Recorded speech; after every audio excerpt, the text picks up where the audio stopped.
Without further ado, this is the truth. This is the conversation I've been looking forward to all week. I've had a lot of conversations. I know, Ben, it's stressful to even think about. But it's true. I adore both of you, and I could just talk about how much I love you, but I am going to read your bios. It's awful. I'm going to I know. I scaled it back. Do you want to? Okay, let's see how they compare. You tell me Ben's bio in your mind, and I'll fill in the gaps of what you've left out. Okay.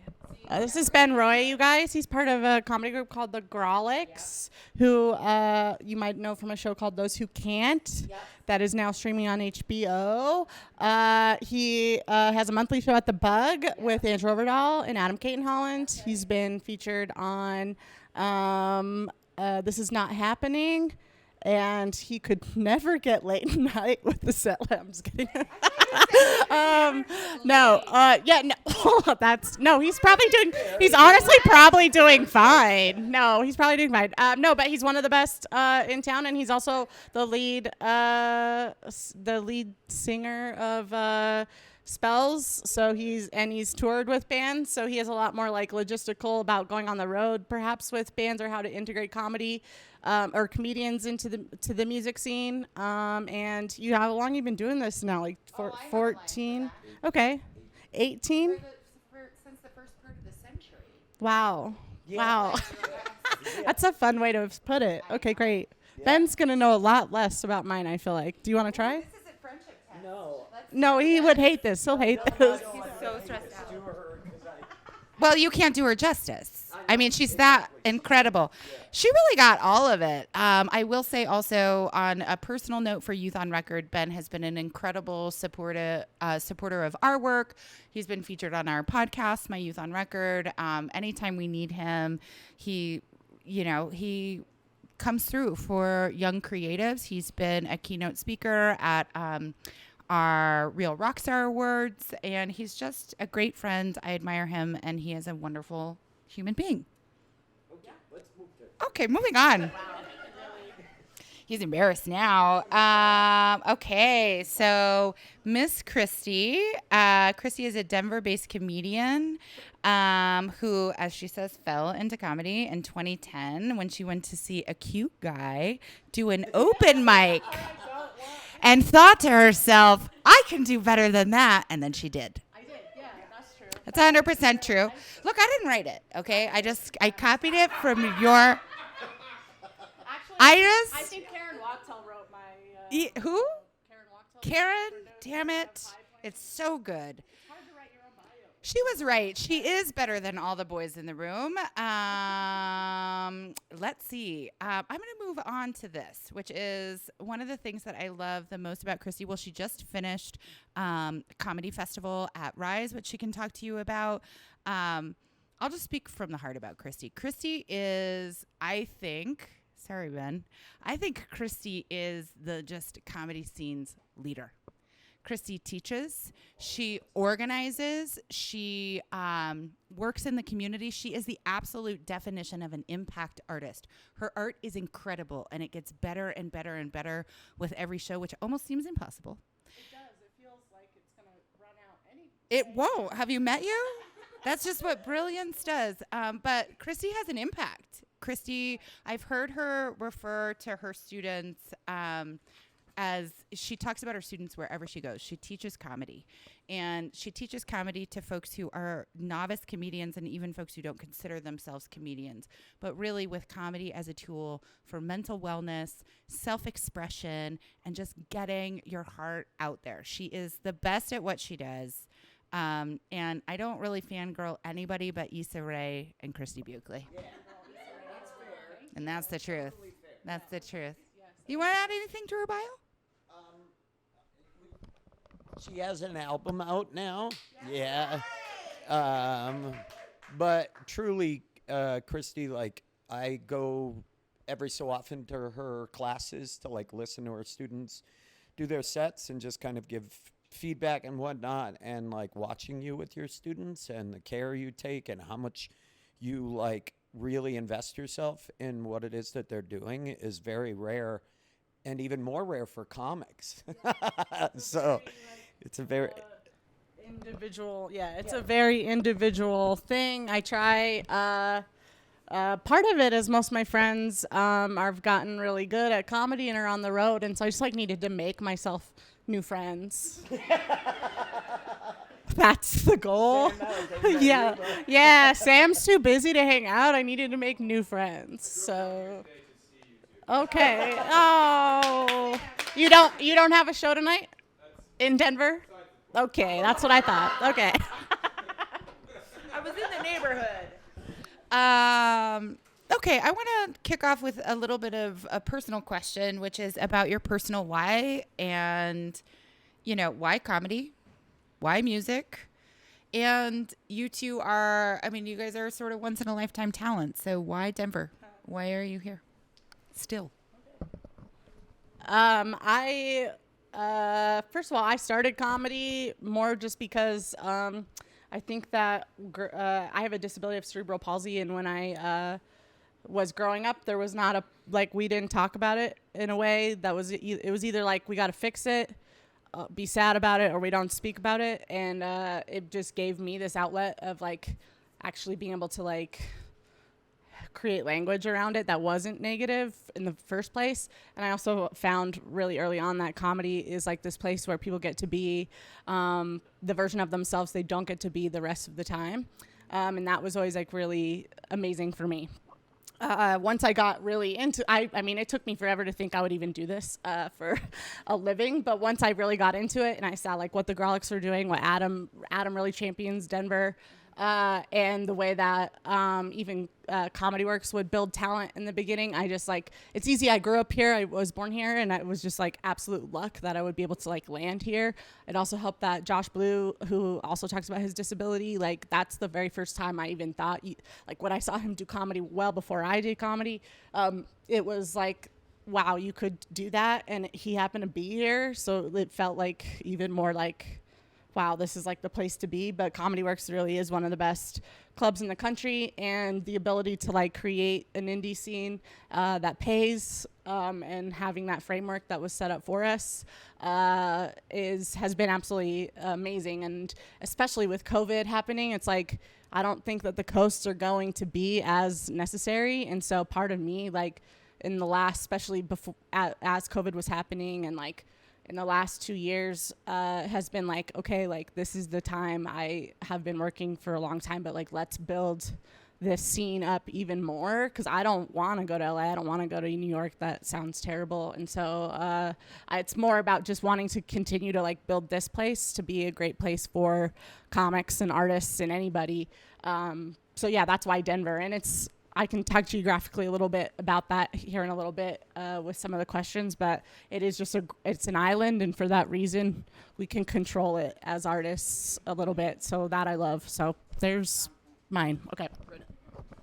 I didn't set out to do stand-up. I grew up in Maine, and I've talked about this on Colorado Public Radio. I don't want to be a downer, but I was sexually assaulted when I was younger through the Catholic Church, and so growing up in a place that was so super toxic, rednecky, just hick area, I didn't really have an outlet. There wasn't really that thing that you could do other than just destroying yourself with drugs and alcohol, which is a route that unfortunately a lot of my peers in New England took. But I think I was 14, and a buddy of mine had a cover band and invited me over to watch them practicing. They were a grade ahead of me, and they were playing Rage Against the Machine, and he was like, "Do you want to sing Killing in the Name of?" And I was like, "Oh,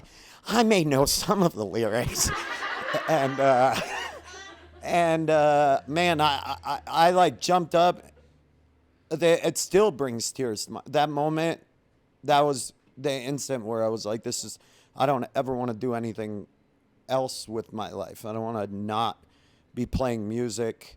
So I just started playing music, and then I moved out here because the guitarist of my band had come to Boulder to visit a kid he had graduated with who was just visiting as well. He came out, and then he called me, and he was like, dude, I'm not coming home. And he didn't come back. And he was like, Boulder is the most beautiful thing I've ever seen.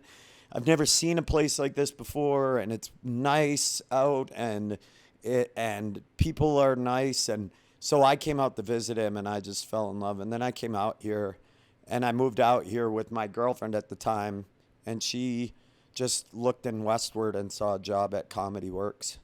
And I was playing in bands, and so she started working as door staff. I actually tried to talk her out of it. Almost killed my comedy career before it even started, because I was like, don't get a job at a comedy club. That's dumb.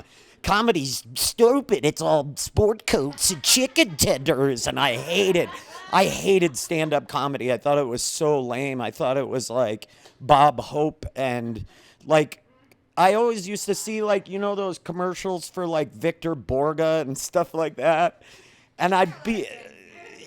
No, do you know who Victor Borga was like, or Tom Lear was like this? They were like musical comics. They were like the 70s version of Tenacious D. They were like just like people who made quirky little jaunty tunes, and they had infomercials. And I used to see that and be like, this sucks so bad. And then I'd hear it coming from upstairs, because my dad would be listening to all those records. He loved that garbage. And so but once I started going to Comedy Works and picking my girlfriend, my fiance up, who ended up being my wife, like once I started going down there, I saw Maria Bamford, I saw David Cross and Greg Giraldo, and all of these comics like Patrice O'Neill, people like that. And I was like, oh, comedy can be like biting and satirical, and can be like punk rock, I guess. I hate that word more than anything. But like punk rock. I don't want to be clear too that get labeled that. I just like fast rock and roll. I don't want to be associated with a scene like that has become as ridiculous as that. But anyway, so like there's a lot to unpack from that. But I just like I like, I don't know. Colorado is just the light. Maine is a very dark place for me, and Colorado has always been I think people in Colorado are very laid back, and I think the comedy scene is a really, like, it's not perfect. It has a lot of problems, as most scenes do, but I think this is just a very... Any industry without an HR is going to have problems. So, That's yes. True. We need a central HR. We really do. We really do. Tell me, what do you mean by that? Like, Problems? yeah, I mean, we can. Yeah, I mean, I think we can dig into a little bit. So we got a lot of folks from music here, and Ben, you're in music. Christy, you were a little bit. I've definitely performed. I grew up playing music. That's where I performed initially, as in jazz bands and stuff like that. So I've definitely been a performer, but I don't know, like, and I'm really good friends with Jason Hook and the guys that like have always worked with him. He's that one that gave me a part-time job that even got me to being a full-time comic. I owe him so much. But we grew up together in jazz bands and playing together, and so I'm just familiar with it, like as far as the local scene through him. But yeah, I definitely, like, that's where I got my performer bug, was from playing music all growing up, and high school, college level. Yeah. But to answer your question, central HR would be nice. It would be nice to be able to report problems to somebody that could actually... report problems that are happening within the company. Yeah. And let's dig into that, because that's real. I mean, I think By problems, I think I mostly mean men, but I don't know. So let me frame that question, because that's actually really important, and it's something I've observed in music, right? And now you guys are bringing this up in comedy, and I think this is true within the creative industries. Like, we joke and we laugh about it, but there doesn't seem to be a professional pipeline a career pipeline. Like if you're getting on a career path in other industries, you learn shit about how to show up as a professional. And some of what you learn is conduct, what is and isn't allowed. So I have noticed in the creative industries, I mean, part of the reason that there's what I've observed is just harm being caused, toxicity, men. We have a man problem in America. I mean, we do, you know, and so, and take that for what you will, but talk to us about what are some things that are actually happening in the scene that you wish you had somebody to go to. And then we're going to talk about what's great about the comedy scene. But tell us what's going on, because I bet we're going to see some similarities in music. I think the biggest thing, at least that I experienced as a younger comic especially, is just like as soon as you show up, if you're like a young female, men are swarming a little bit. And there was definitely a lot less women in the space when I was starting. I think there was maybe 10 female comics in the whole state, like in 2010 when I started. No, we're not. Well, laughter is a fear response, and women are getting scarier all the time. So that's my goal. That's why we haven't been funny. But no, so I think it's so I don't think that. So I just think that my biggest goal has been to put more women in the space and to encourage them. I know that when I was young, and there were a couple females at on the pro list at Comedy Works, but they were busy raising kids. I didn't even meet them until I was maybe 5 or 6 years into comedy, and I kept thinking like, oh man, I wish there was women to look up to. There was women that would, that I could, tour with maybe or anything. And to protect you and to warn you, and I just made it my own goal to like become that person for people if I could. The other dangers just around the creative industries, and I'm by no means perfect, but because this is an industry around alcohol, and that's why this is a sober lounge and a designated sober place this weekend, is like when you are around drinking and that's part of the industry and that's part of the culture, it's just going to cause even more problems. And you're also in an industry where you have people that gravitate towards it because they don't have to pass a background check or pass a drug test, and like obviously like they're gonna resort to areas like this, and it might attract more issues because of that. So and we've both dealt with our own drinking. Like we're not perfect by any means in that venue, but like because of what we do and we entertain people, and comedy essentially until you are selling tickets and putting butts in seats because of your name, you are a beer salesman. That's your job. Like that's what makes the money. So the nature of that, it just puts people in danger or makes them vulnerable, especially like under represented populations or like women or people of color, LGBTQ. It can be a lot more scary. So it's just all about like being able to communicate and like have people to go to for those issues, which I felt like I didn't have necessarily growing up, but have made it a mission to be that person or create more of those people. So. And let me ask something just to jump on that. Yeah. I think we could maybe move into a little bit of the sober conversation, which I think is important. And we're having that conversation in most panels, right? So you both are sober/sober curious. I don't know how much you love that phrase, but I actually think it's great. I love it. I think I am so refreshed by a generation that is working to sort of get us out of every box, including a box of addict, non-addict, right? For some people, like they understand there's a spectrum there, and I think that's really refreshing.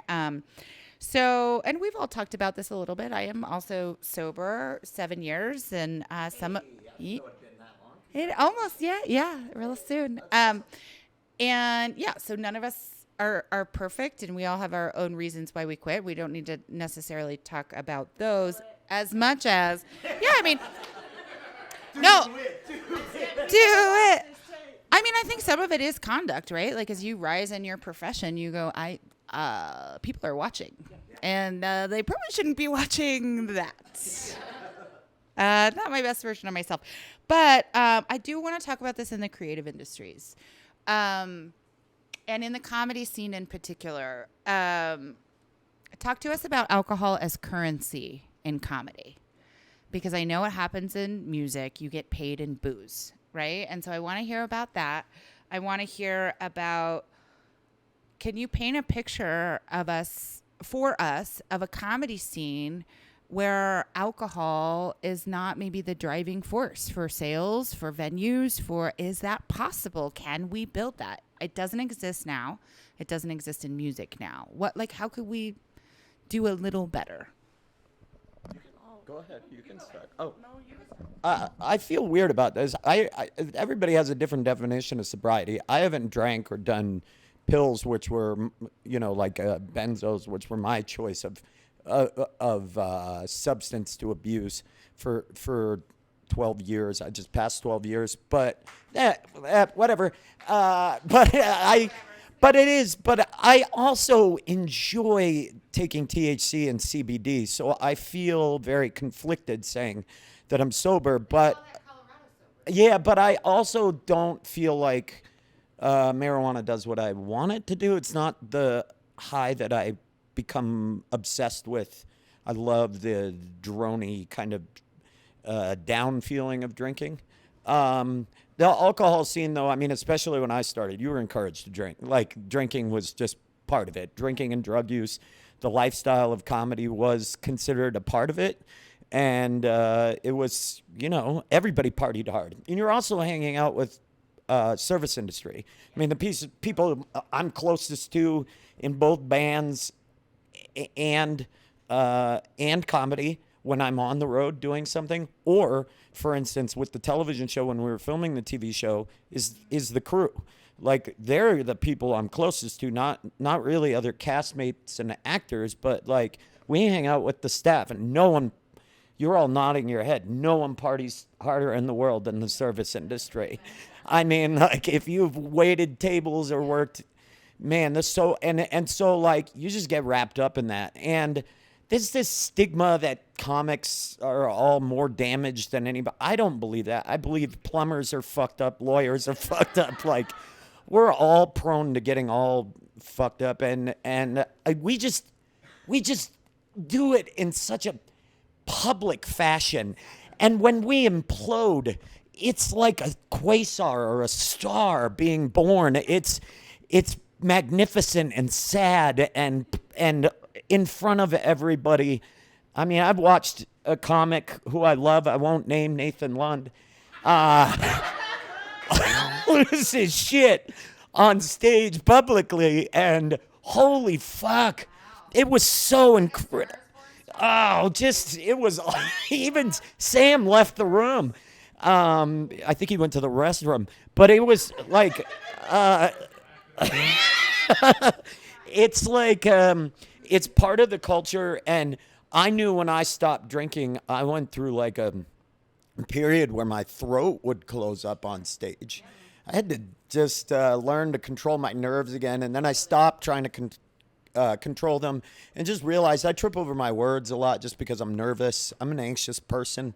And it made me try to find a way to incorporate that more into my writing, less of like being afraid of it and trying to put on this that I'm more confident than I am, and just embracing the discomfort and like trying to make that a part of a persona, like, or not a persona, but just being more.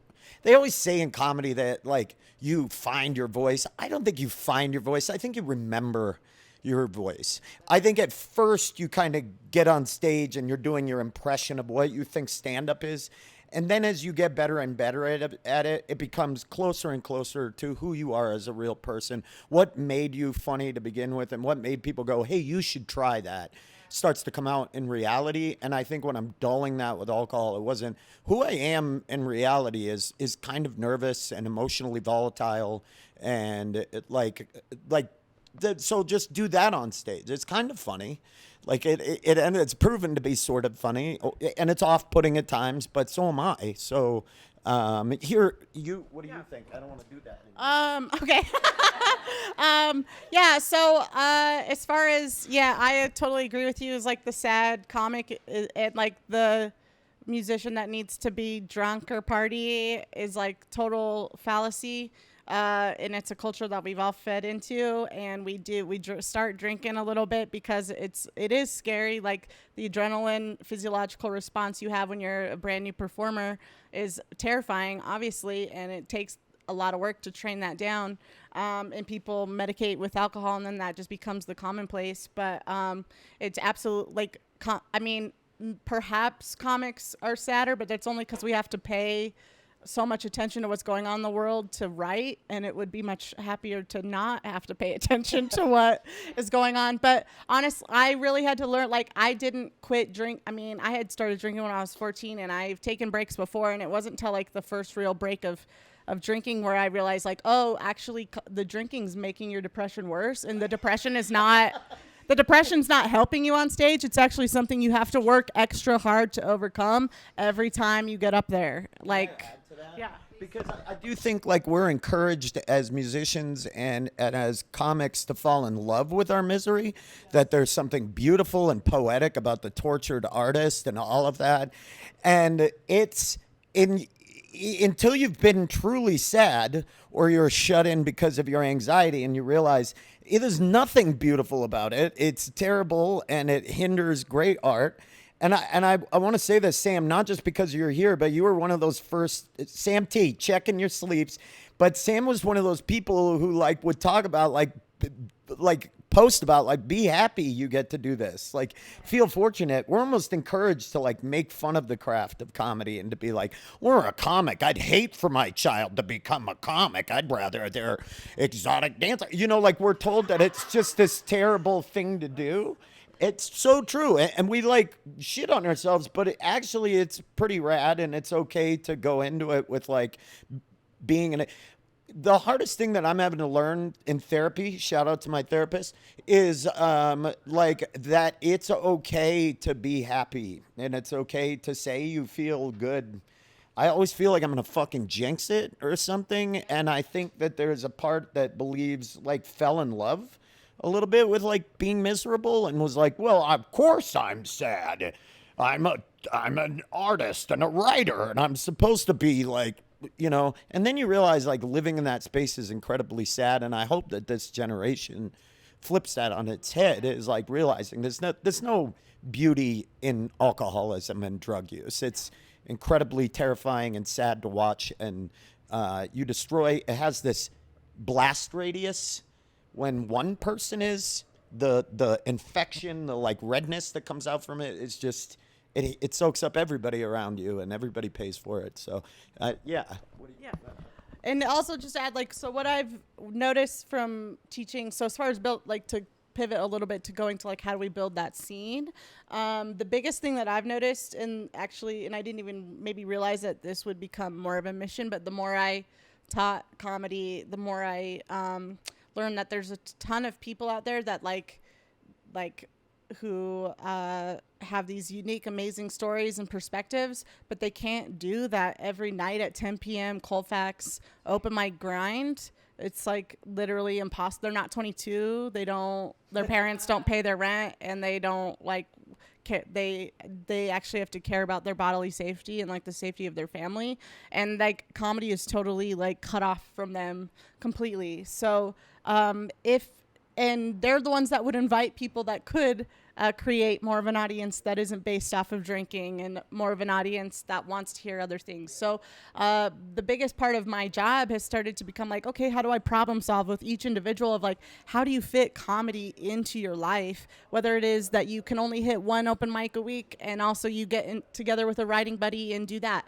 And then where do we create a show? Like I created a show at Rise just of 3 moms, and I was like, you guys don't have to talk about being moms. I just want to make sure that you are creating a space to give moms stage time. That's all I care about. Y'all can never talk about your kid ever. I don't care at all. Like, remember your identity away from your child. I don't give a shit. I can't ever do that show. I'm not a mom. But like, I would rather like create a space to help women with children be able to like do this and share their stories and share their voice. So part of it is just about like helping people that don't have the traditional, like, I can be out late drinking myself to death sort of like thing. And it's also like in the ageism is terrible too. It's like if you don't start when you're young, if you're trying to get into it at 34, it's like it doesn't fit with the like style, right?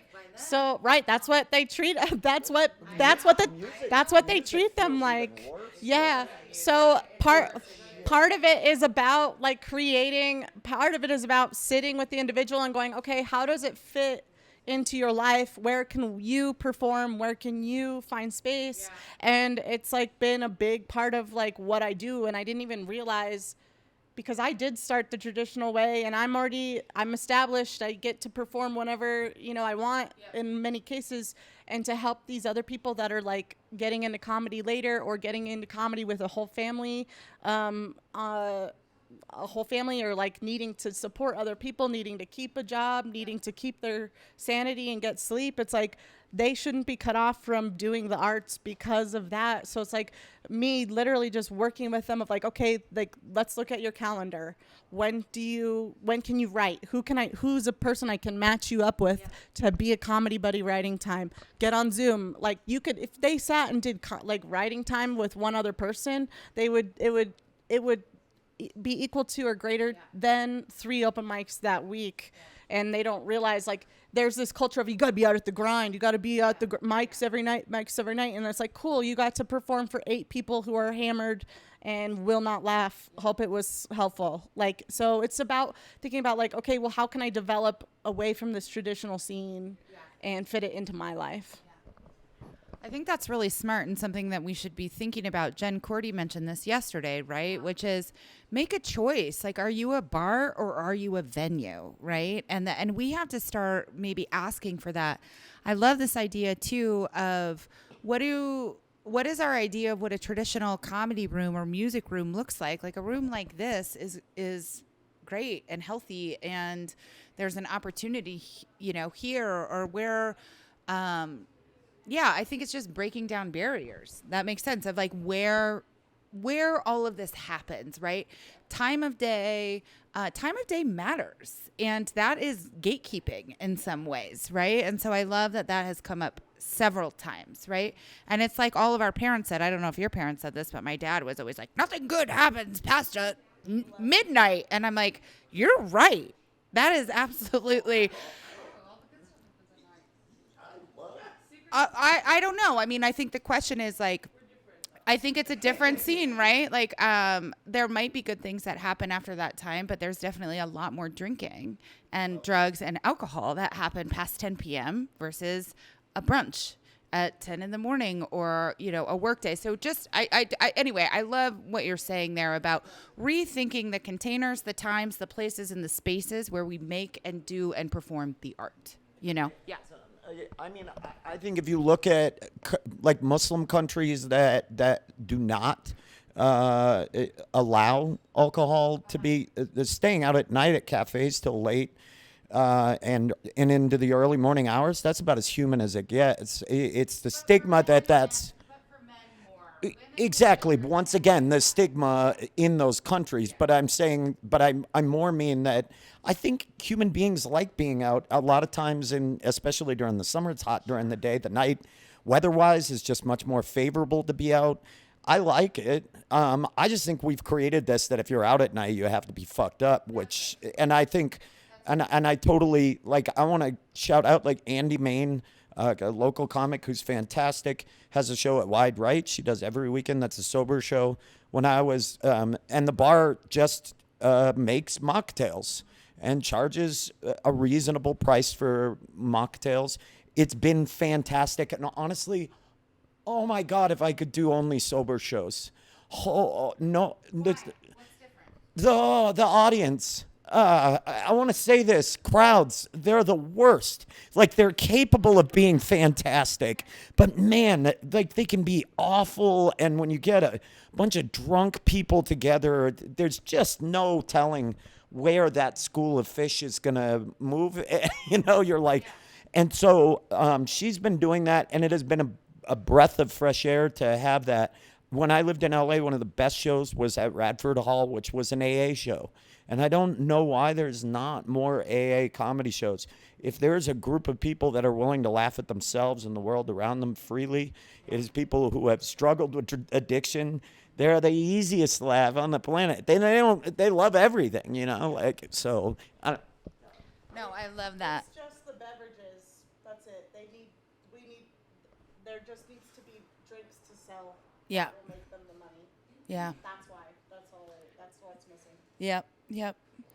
Okay, so I'm going to pivot us a little bit to what the music community can learn from our comedy scene, and also from comedians, just the way that you present yourselves on stage, the skills that you bring to it. So one thing, when we were having our conversation a couple weeks ago at Illegal Pete's, I loved this idea that you both brought up, that as a comedian, and you brought up just now the School of Fish, that you are attempting to build a shared experience for the audience.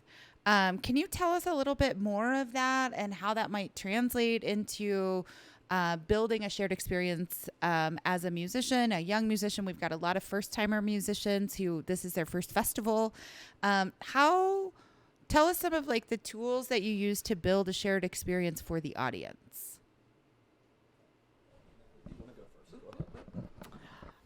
So a couple things, and I'll just speak to comedy on how I get people, or I try to help people become bookable, essentially. Like, that's what we all want, right? Is like to be memorable enough that people want to book us and they'll think of us when they have a show. So part of that is when I write a joke, or I tell anybody, and anybody else that writes a joke, I really have people focusing on like writing jokes that only you could tell, or only you could have that perspective. I know that music's a little bit different, but like if you write a song that's so specific to like who you are in your story, that's gonna make it so that they connect with you specifically, and not you, like, not like at you or every other band, or they're not going to walk away and go, wait, was that this band or was that band? Like, they're going to be like, oh, that is the band, and I connect with that. So I really like ask myself that question. I also love when people give like just the tiniest of backstory to the song, so that we like understand, especially in live music. I don't necessarily always understand the lyrics, and I can't, but like if you give me a little bit of a backstory and have like prepared those types of little clips, like that to me just makes it that much more interesting and exciting. And my favorite comedians are the ones where when they get off stage, I feel like I know them better than when they got on stage. And I don't necessarily think that, I don't think all comics do that, and I also don't think that there's been bands I've seen that I feel like I know them and I know kind of what they're about, and other bands that I'm like, okay, it sounded cool, but like I don't really, what's the mission? Yeah. Maybe somebody know. Did anyone see Jeff Rosenstock like a few weeks ago in here? Anybody? No? I'll have to look up who they're open. He is awesome. He's very good, but his opener as well, like had a little story to go with every song to share, and it was like that way the song came alive, like even more so for every person. And I was just like, fuck yeah, like this is my new favorite song because it's like speaking exactly how I'm feeling. So if you like can work on a little bit of like the sharing the story or the feeling behind it, that's only going to help you, because if people can see, because the trick of stand-up is making the audience feel like the joke is about them, even though it's definitely about it. We're narcissists. It's definitely about us. But like, we're going to flip the words a little bit to make them feel like, oh, this is about me. This is about my experience. And they give them buy-in. If you can do that as a musician, like, man, your fan base is going to like build overall. Also, just studies show like if you can add sense of humor into what you do, whether it's inside the song or between the songs, like people just think that you're more likable, and they think you're more competent at your job. They think you're more like able to get shit done. they're able to like remember you and think of you as a leader. And it's just simply about being confident enough to make a light joke. Yep. So if you want to take my class at Rise Comedy, I'm just kidding. I'm just kidding. But yeah, there you go. It's the Amway of comedy. Who is your downline right now, Christy? I've got a pipeline for months, so you're going to have to sign up now. I say this with all of the love in my heart for everybody in my band. Spells sucks. Like, we are not a very good band. Like, if you've seen us live, I don't know, a lot of them. Yeah, we've played a lot, and you all, the UMS has been great. I don't know how many people have come up to us after our shows and have been like, "Oh man, I've been to every one of your shows, but I heard you guys on like 102.3 or something." Yeah, it's not my thing. Like, I'm like, yeah, no, we're definitely a live band. Because like we really do like focus a lot on like making the experience not just ours but everybody there. So we play on the floor, we won't play on stage. Even at the Gothic or Summit, we play on the floor in front of it so that I can actually like be in the center of it. It changes. Like immersive theater. Yeah, it's totally in the middle of it. We made the decision a while ago. We were doing all right. The band was fine. We started wearing these dumb matching outfits. Immediately, the attendance skyrocketed. And I was like, what does that's the saddest statement. But unless you're Sun O and you're all dressed like trees, you're two guys dressed like trees playing a drop G note for 4 minutes straight. No one's going to, nothing you do is going to be all that original. There's going to be a trace of everything in there. So it is really hard to stand out. So to me, standing out just comes in like the individuals in the band and like showing, like you said, who you are. And I think with stand up, and I keep pointing to Sam because I think Sam's a great example of this. Sam T's in the room. The camera can't see it, but old Sam Talent towering. Like we're all in his shadow right now, and we're all feeling it. It's cooler in here. But Sam is the same way. Like he takes it to a crowd, like brings I don't want a fourth wall. Like I've never had that. I'll stand on chairs. I roll around even at shows. I touch people's face, only men. I only touch dudes because it's super uncomfortable for dudes to have another dude touch them. Yeah, so I love touching faces. I was in LA one time. I put my whole hand in a dude's mouth. Oh, yeah, I did. And I was like, and I was holding the mic, and I was like, why are you letting me do this? And it's purely because the mic is on them, and they freeze. They fainting goat just pause. And I had my hand in his mouth, and there's a beautiful photo of it, a really glossy, nice photo of me in L.A. I think, like, somebody huge was on the show, like Robin Williams or somebody else was on the show, and I just like... And I got back, and the person was, I can't remember who it was. I should remember. My brain is shit. But, like, he was just like, did you put your hand in that person's mouth? And I was like, you don't recognize comedy? That's comedy, baby. No, but I believe, I want people to be slightly terrified. Even if they don't like me, which people who've seen me live, there's a lot of people who don't like what I do, but they remember me. And they remember that they're not quite sure they enjoyed it. Do you know what I mean? And then someone else will go, nah, I kind of like it. And I think that what comics can learn from music is, because music does it really well, is that it's okay to not rely on the laugh. Entertaining people is far more important. Like, that's what I've always loved about music. I think comedy will never be transcendent because it relies on only one reaction. You have to get the laugh. I've been to music shows where I've seen bands where I've laughed, cried, I've like felt angry. I saw War on Women. I cried. She at one point she had the dude in the front, this guy in the front row by the scruff of the neck and dragging him. His neck was craned back and he looked terrified. and I like let out like a ah, like a real sound of like pure energy. Like that kind of thing. I could say I want to know about the band, but I went and saw Mazzy Star, and Hope said nothing.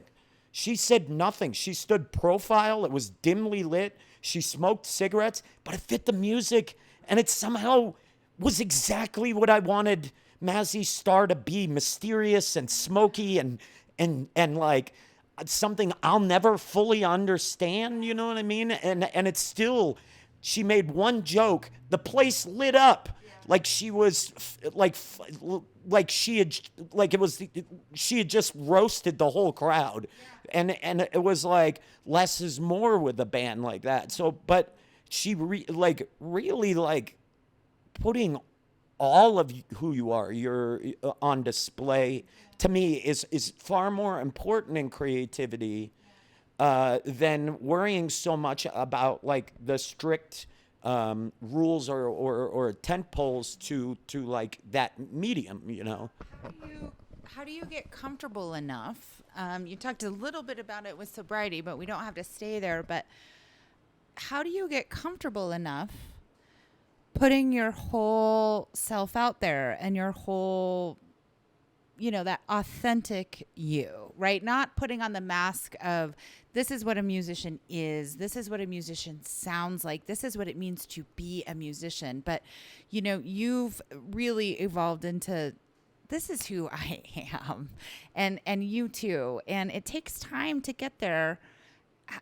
How does that happen? What does that look like? What should young musicians be, make them feel okay about the fact that they're in that journey? Like what do they need to know about that journey, and maybe how to get there a little quicker? Because one thing I want us all to do is to kick down those doors a little bit. It doesn't have to be as hard for the young folks as it was for us.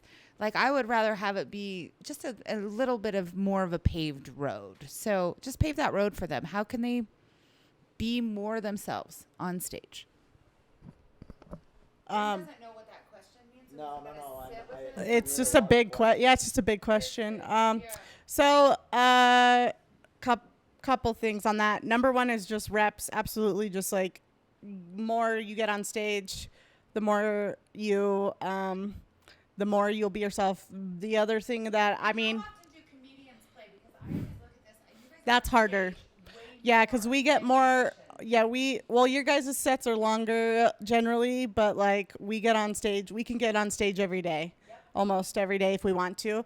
The other thing that has really, something I was talking to a student about even today was just like the place where I've learned to become myself is when it's a bad day and you get on stage, as opposed to when it's a great day and you get on stage. That's when you go, I don't give a fuck about these people, and you really can just like become yourself, and like it doesn't even matter at that point. But the other thing I see with stand-ups, and I'm sure it shares over a little bit, is like there's this thing, especially when you're a newer artist, that you sort of become a character of yourself. Because you're trying to protect yourself from the bomb, like, so what happens is you get on stage and you say a joke, and they don't like the joke, and then you go, okay, they don't like my joke, so they don't like me. And it's even more so tied when you're a comic, because you're telling your own story, right? It's not like the song. You're not up there with your bandmates. You're not behind your guitar or whatever. But it's like, if they don't like your joke, they don't like me. I'm not allowed to like myself. Gonna die alone. It gets really dark really fast. And everything that you do is so when you're brand new, you try to become like this persona or this character of yourself in order to protect yourself. So that way, when they don't like what you do, you go, well, that's not really me. They just don't like that character, and it sort of protects you emotionally. But the reason they didn't like the character is because whether they can consciously know it or not, they know that is not who you are anyways, and that's why it doesn't connect with them. And actually, like, they're in comedy, like your character and who you are as a person actually doesn't come from like getting on there and doing the best song or doing the best set of the night. It comes from like when you have a bad set, and how you respond is actually shows people who you are. And like how good at this or how much potential you have, in my opinion, because like especially in comedy, everybody can have a good 5-minute set, everybody could have a killer song. Like it's like when things go bad, how do you handle it? That really shows people like what kind of an artist you truly are and what you're here for. Because if you're like fuck this as soon as you don't have a good set, it's like you're not actually here for the art and for what like the purpose of it.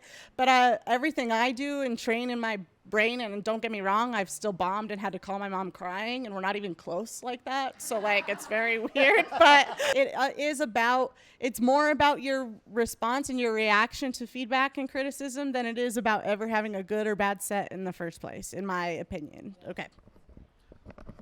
Yeah, I think, yeah, all of that. And I also think, like, my favorite comics and musicians are the people that I think are truly funny, like a Maria Bamford, like a Rory Scovel, like Sam, like people that I look at who I think, Nick Vatterott, an amazing comic that not a lot of people know from Chicago.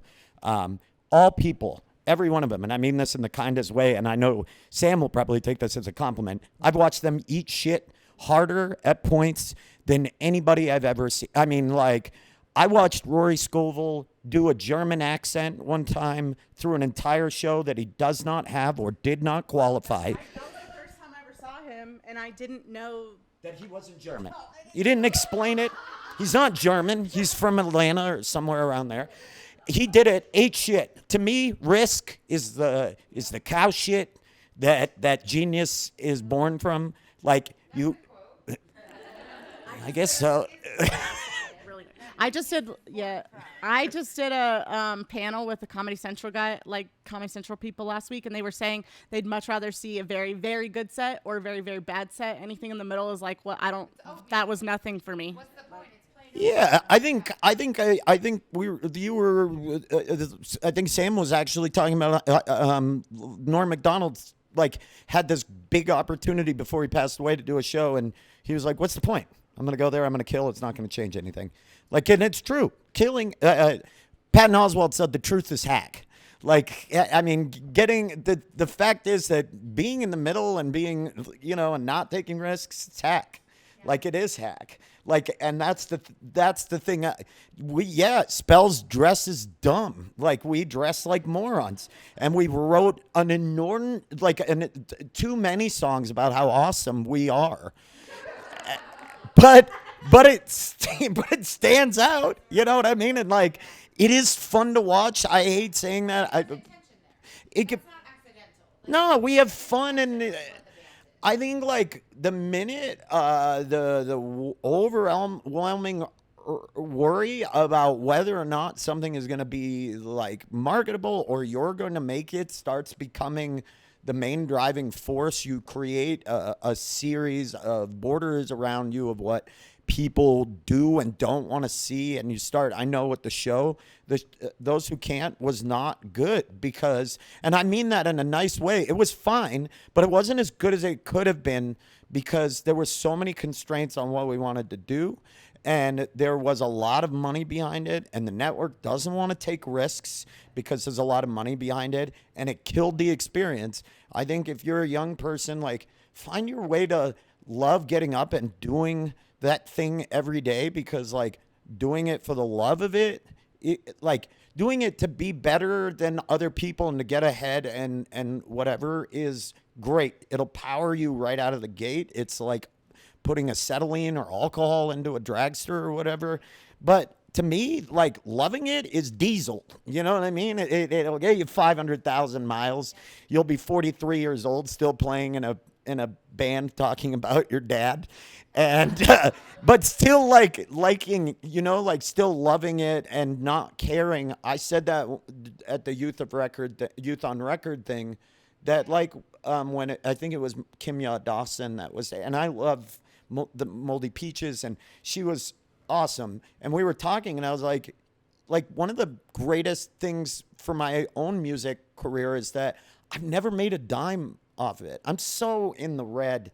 Like, I've not made, like, I've spent, but part of it, like, I'm okay with that. Maybe it would have happened, but it would have happened in the way I wanted it to happen. And if it didn't, I'm still doing it at this level in the way that I want it to happen, if that makes sense. Comedy, I can't say I went into it with the same intention. And because of that, I've sucked a lot of the joy out of this as a medium.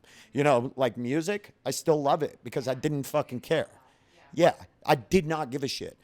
Comedy, for a long time, I became hyper-focused and worried about. And I did reach a level where, but most unhealthy time of my life. I ended up in the hospital with having a nervous breakdown during the second season. And I had a bunch of shit happen because I wasn't doing it. I felt very conflicted throughout the whole thing, you know? So I don't know. Yeah, no, I totally agree. Like if you reach a level and then you're like, that pressure to keep it up is probably the hardest part of that. But it does remind me, so to go back to like, how do you get over that fear of like failure and like even you talk about that, Adam is a part of the Grolics as well.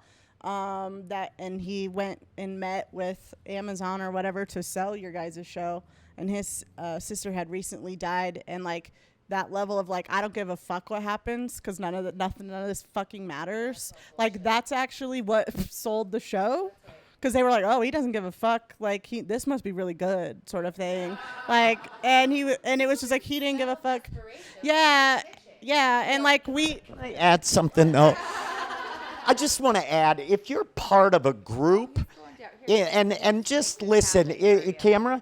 If you're part of a group and you work with other people, totally cool that Adam did that. Good risk. Maybe let the other guys know before you're gonna do it though, because we were also invested. And when he went in and was like, "Fuck it, I don't care, buy ours," he told me he said that, and I was like, dude. No, I was, but I thought he was a little less tactful than he. Yeah, I thought he had fucked it all up for us. He didn't tell us that he was going to do that. He was just like went into it and was like by himself.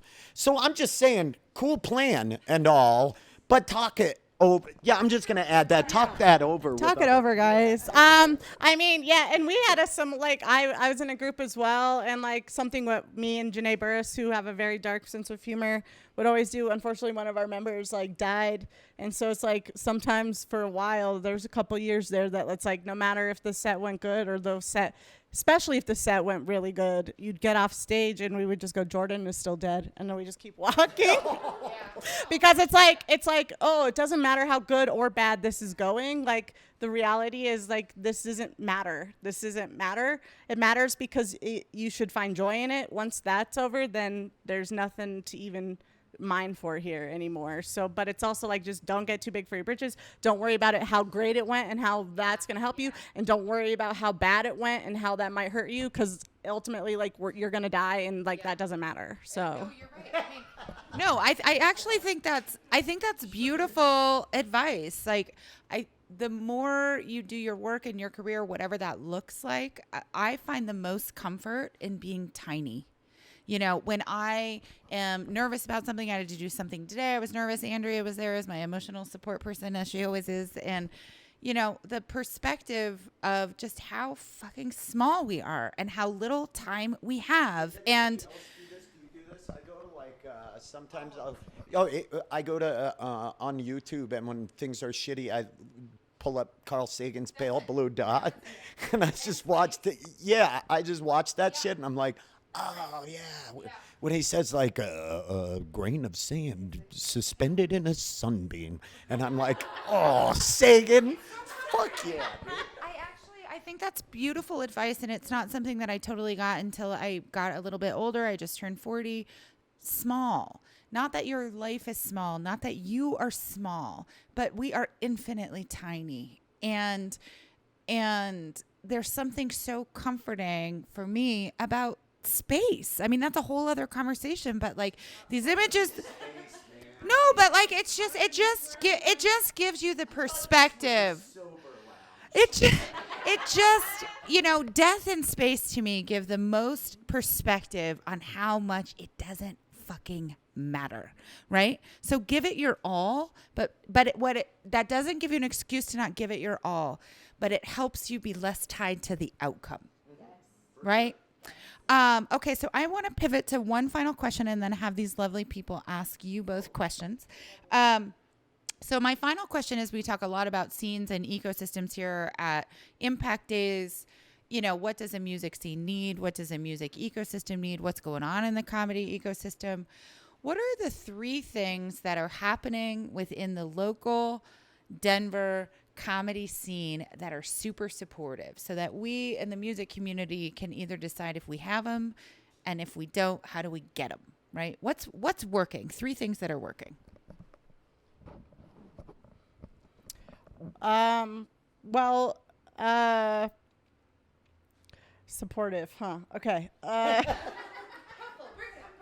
Yeah, no, I think, well, I don't know if I'm going to answer exactly your question other than, yeah, okay. That's a great point. That is a really good point. Okay. So the thing that I love,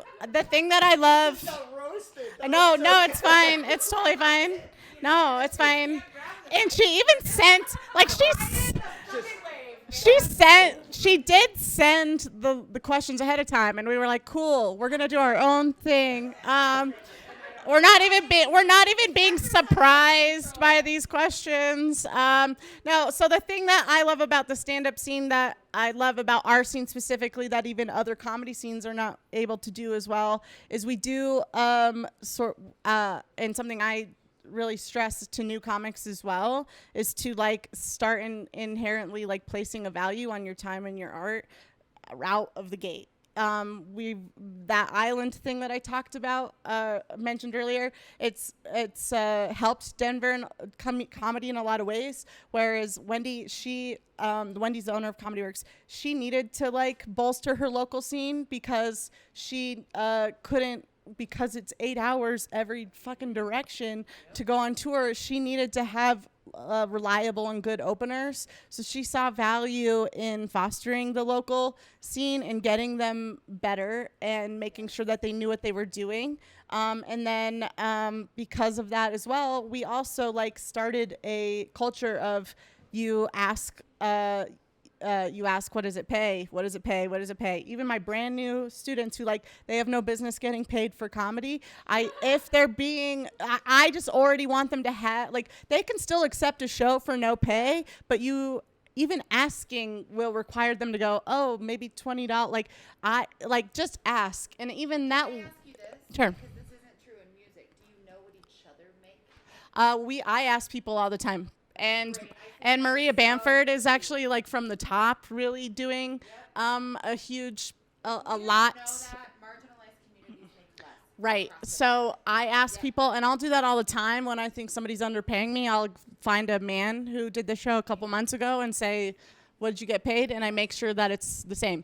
And I talk about it, and I want to uphold that. And if I hear somebody accepting less money than they should, I'll also be like, what the hell is I'm like, what are you doing? Like, so I almost hold other people accountable to keep the price up as well. That's right. Because they do have the money. Anybody who wants to tell you, oh, there's no money, they are lying. There's so much money, especially around the beer and drinking scene and the weed here.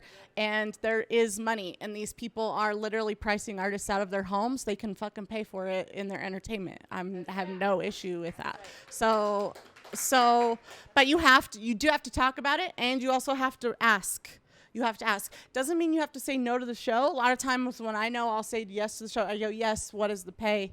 Immediately, like I'll say yes first. Or if the pay. Can I ask you why you say yes, what is the pay, versus yes, this is my rate? Because, well, in comedy, it just wildly varies based on the situation, the venue, sometimes I don't even know how many seats. Like if I came to Chaos Bloom and I was like, sorry, my rate's $500, they'd be like, okay, we can't even fit 500 people in this room. So like that is not a realistic. So I'm always but most of the time I do ask, like if I don't know the person, it's more like if I know and I know I want to do their show because I just like it, then I say yes, but I still go, what's the pay? I do not let anybody off the hook without giving me an estimate or a thing, because if you don't ask, they'll just undercut you if they want to. And it doesn't mean you're too big for your britches. It just means that you're like this is my job. And I also will ask, because I'm like, I put it on my calendar. That way, if somebody else comes to me on this date, I already know if I need to turn them down if they're paying less. Right. But I do, and I'll even say yes to a show, but like, be like, hey, caveat, good chances are somebody will come to me and want me to do something that pays better, and I will have to cancel on you. That's fine. Yeah, that's fine. I hope we move in both industries. I mean, the reason I asked you about that rate thing, and then Ben, you can close off with that question, then we'll open it up, because then we got to go see band Fishbowl in a few minutes. But I wonder, I think there's a challenge for all of us within the creative industries to get in the driver's seat of our rates, because let's say it's a small club and they're like, we can't fit that many people. That doesn't mean that you haven't put in the work to make $500, right? Like, sure. So the more we can get, and that's something we're all doing. Like, and I think that's something that folks like a Youth on Record, Underground Music Showcase, those of us who are paying artists, we are really serious now about this is the industry standard rate, and we will not pay less than this, right? And so we've taken that and have pushed other venues, organizations, talent buyers, and saying, this is the industry standard, and if you pay less than this, we will be a city with art and no artists, right? And so but I love that you do that. Is there anything you want to add? Maybe one thing that you think the Denver comedy scene, which you love and you talk about all the time, is doing really well? I mean, I don't know that it's the scene is doing it, but people aren't genreists with comedy. Most of you wouldn't go, no, I don't like long form comedy. Yeah, I'm more of a setup punchline kind of a guy. I'm an absurdist person. Don't like the setup punchline stuff. Give me that anti-comedy straight off. I can't listen to it. It's like country music and jazz and long form comedy. They're the only things I can listen to. No one ever says that. Everybody just likes comedy, and you hate the comic if you don't like the comic. I wish that music could be more like that. I wish there was less of an emphasis. I wish that musicians weren't afraid to support. Maybe you're in an Americana band, you know, post about a DJ that you happen to fucking really like. There's just not that crossing of genres. And I think, you know, you look at scenes that were massive. There was a lot more cohesion. Seattle in the 90s, San Diego in the 90s, you know, around like Drive Like Jehu and Rocket from the Crypt, bands like that. When that like blew up, like that whole scene, like it was because there was a lot of different styles and people were supporting each other's projects. And I think in stand-up, that's something we do strive. I mean, I love comics who do what I can't. I see comedians talking about, I will say, I see in the comedy scene comedians talking about other comedians way more than I see in the music scene. Musicians hyping other people's bands. You guys don't talk about yourself as much. I learn more about other comedians from all of you. So I think that's beautiful. Because I think in the like around 2008 or 2009, there was this realization that part of what was getting Denver a reputation and was doing us well was that we were all talking about how good all of our comics were. Not just like, it wasn't just like, oh, Josh Blue blew up, which I love Josh Blue. He's great. But it wasn't just all about him. Josh was like, oh, you should see so-and-so. Or, you know, like we all, even during this, I see Sam here and I'm like, but Sam does this. And part of it is my own insecurity, but also like I'm genuinely like fans of each other. And so like, that's the big thing I would say is I do think there could be a lot more of just like realizing amongst musicians that it's okay to support other bands. You know, it's not going to steal from you. You're going to be fine. Yeah. Okay. I love that. Yeah, that's a great note to end on there. Can we real quick, I mean, we are so blessed to have these two as just part of our community. Can we give them a round of applause?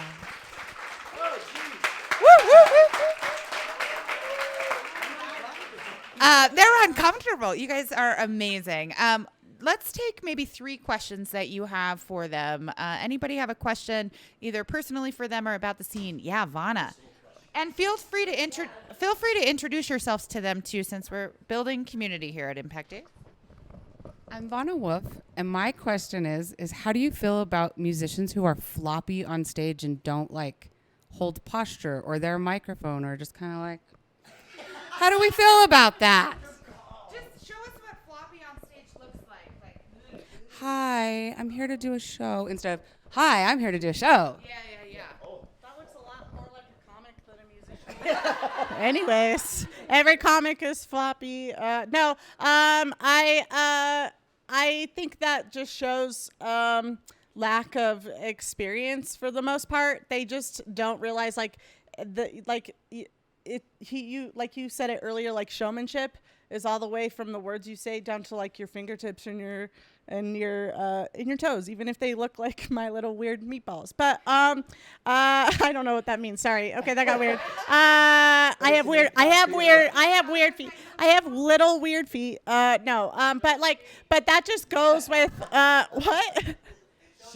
Oh, I know. There's a whole webcam. No, I did see my feet on like a celebrity foot thing recently. I made it, you guys. I made it. Yeah, thank you. I wasn't getting. Great word. I didn't want to brag. But no, I think like that just comes from reps. And also like that's kind of what I learned like more from when I first started, I hung out with a lot more like black comics, and I've noticed, and this is not true necessarily, like this is a general statement and not like, but like they perform, and then a lot of like the 22-year-old white dudes are like on their like so worried about the words and what they wrote, and it's like you need both writing and to fucking perform, and they don't, and that's just really common for people to not have both of those skills yet. And if you just watch artists, like it doesn't even have to be like musicians or comics. Like I get the most inspiration actually from the Lucha Libre wrestlers, like that I go watch at Lucha Libre and Laughs, because they're showmen. They're like athletic. They're telling a story. They have built characters and personas. It's ridiculous. And like the skill that they have is amazing, but it's like, that's just comes from reps. I mean, I might judge it for sure, but I just think, like they just don't know yet. That's spoken like a true teacher. I love that. That's such a teacher mentality, right? Like that's just somebody just doesn't know how to do it. I love that about you. Vana is also a new full-time teaching artist at Youth on Record and runs Beats by Girls and is just incredible. Yeah. Juicebox, also a full-time teaching artist, Youth on Record fellow, and just so talented. That shirt, by the way, is the greatest. What does it say? Polite as fuck? Polite as frick. Even. Thank you.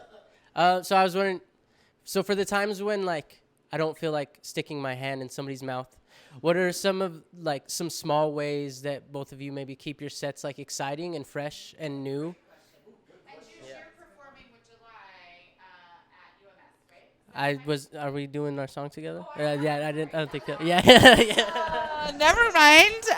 So aside from hands in the mouth, how do you engage? Okay. What the fuck? I told you, Ben, we have a man problem in America. I don't know what's going to happen there. Okay. But listen. The funniest thing is that's what you learn from Nathan Lund having a breakdown. Now listen, if you keep a knife with you, even that, threaten the audience a little bit.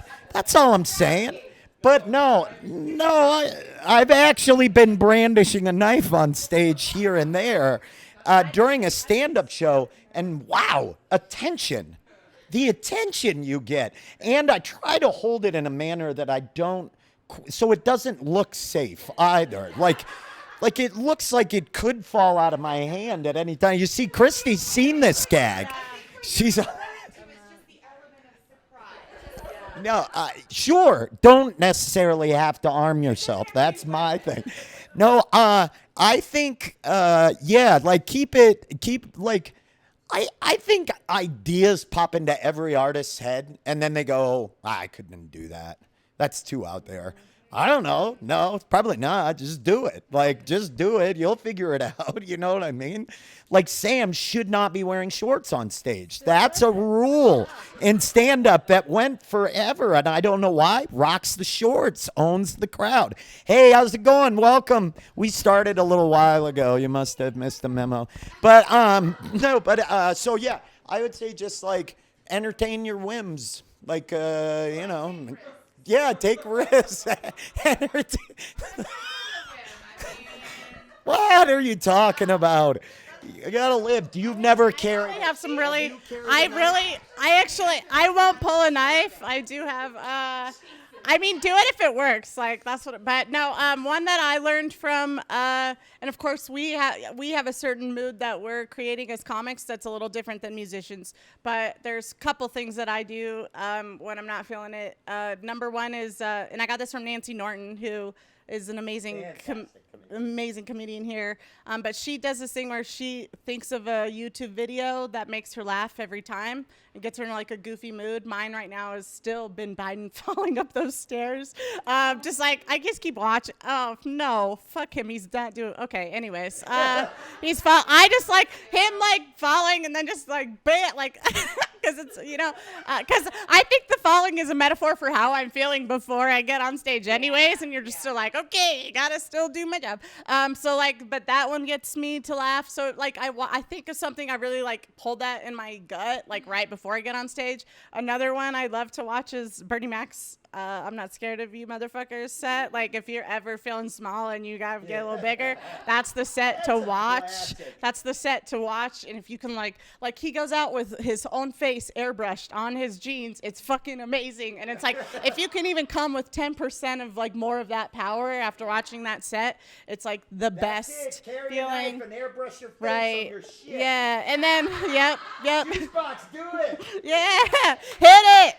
No, but, and then the last one, like this is just a visual that I've taught. Like this is the best way I can explain it to my students who haven't yet learned how to like turn up the volume when they need it. I had a student recently, she's like really low key and she had a really killer set on this Rise Comedy Festival. The first night had the highest score of the whole festival, and then the next night the crowd was more tired and they didn't have it, and like it didn't hit the same, and they were just like, what's the difference? And it's almost like the difference, like it's the difference between if you're watching Stranger Things, it's like 11 when she's not mad and 11 when she is mad. And it takes practice to like learn how to like harness that and like turn it up when you need to. But that is why when I say when you're having a bad day, that is when you get on stage is the most, because it's like when you can like harness it and like do it then when you're feeling good, it gets even big. It's like resistance training, it's really. A cool Yeah. answer, but a katana blade would do all of it. Yeah.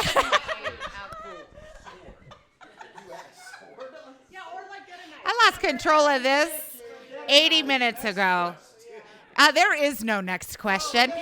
I think this is the best way to end. Can we, real quick, these two are hosting with Piper Rose. Piper Rose is hosting. They're doing sets. We're doing a UMS comedy brunch Sunday at the Roxy, 12 to 2. These folks are going to be amazing. I think that's a great way to kind of... Roxy, Chanel Hughes? No, Roxy's the venue. Chanel Hughes, Matt Kobos, me and you. Awesome. So that's going to be fun. Meet us there. I love these two. I'm so grateful anytime I get to spend an afternoon with them, and this just made my whole UMS, to be honest. Love you guys. Thank you.